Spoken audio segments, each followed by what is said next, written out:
en bas, c'est 4. Je commence à faire le point. Ah, vous comptez les pas. Compte les pas.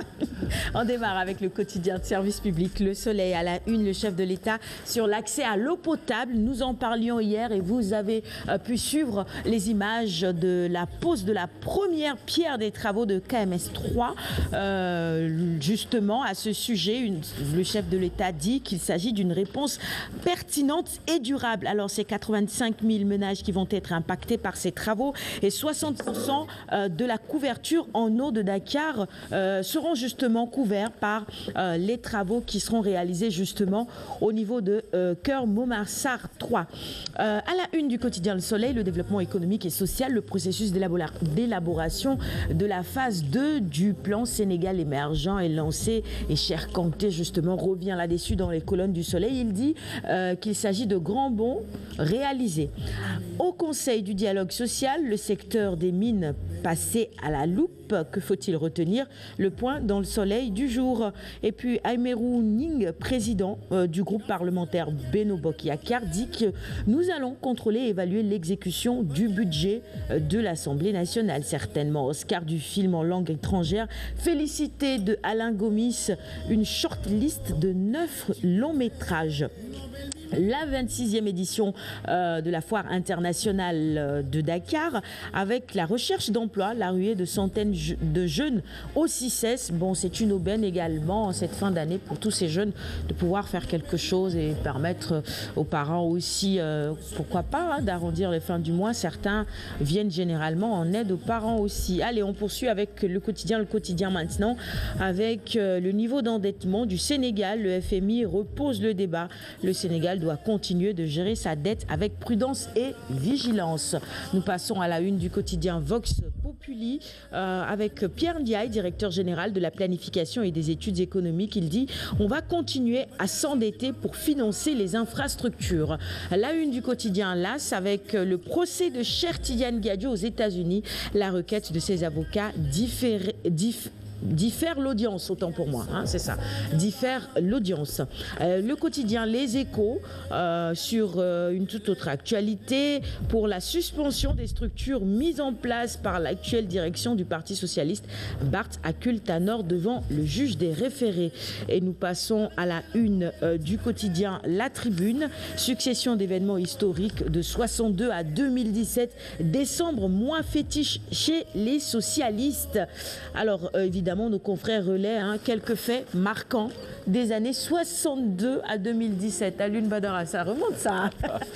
Ça parle un peu peut-être de l'histoire, c'est pour parler un peu de l'histoire un peu mouvementée du Parti socialiste, quand même presque l'ancêtre des partis politiques actuellement au Sénégal, avec le PAI qui est aujourd'hui presque en léthargie, incarné pendant longtemps par feu Masmoun Diop.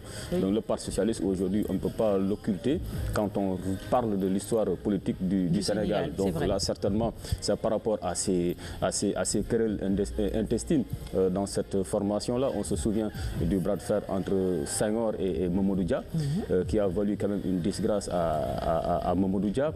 On se souvient encore de l'appel, le fameux appel de Moustapha Niasse à la veille de la présidentielle de 2000, qui a été, on peut dire, la première alerte par rapport à l'éventualité de la perte du pouvoir par le Parti socialiste. Et bien avant aussi le départ de Djiboka. Et aujourd'hui, on voit qu'au sein du PS, il y a deux blocs. Le bloc incarné par Khalifa Sall et l'autre qui garde encore la légitimité par le secrétaire général Ousmane Tanor Dieng. Donc encore c'est un parti mais qui a sa place en tout cas dans la vie politique. Mais où il y a beaucoup souvent de malentendus, de défections. Mais bon, ainsi va la vie des partis politiques au Sénégal. Je crois que c'est ça aussi. Allez, voilà. Direct info maintenant avec justement Khalifa Sall, l'affaire Khalifa Sall, avec des documents exclusifs ce matin. Comment le maire de Dakar s'est empêtré dans un bourbier, et nos confrères nous confient en tout cas quelques secrets sur ce dossier ce matin dans leur colonne. L'Observateur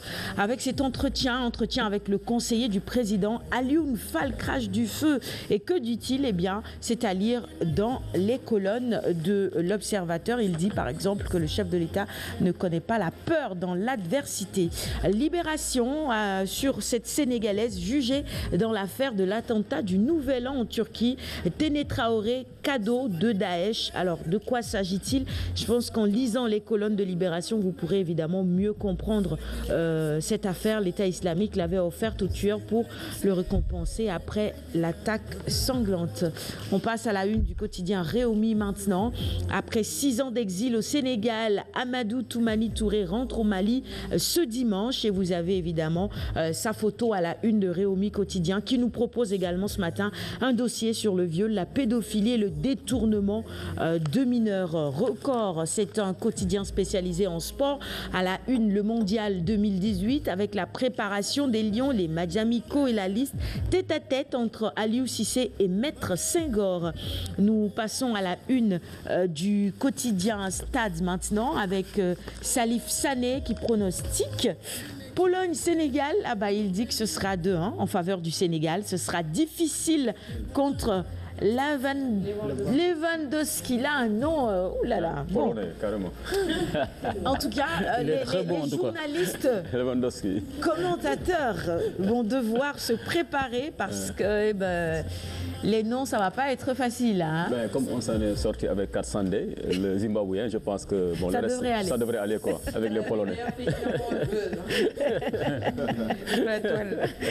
Allez, on termine avec Sunoulamb maintenant. Bombardier déchire son contrat avec Sandia. Il dit, passé le 25 décembre, je serai libre de tout contrat. Il est prêt à s'engager avec les promoteurs le 26, le temps de la négociation. Et derrière moi, dit-il, me scène à un ou un autre.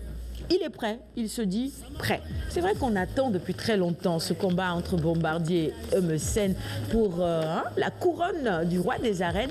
Et vivement, vivement que ce combat se fasse.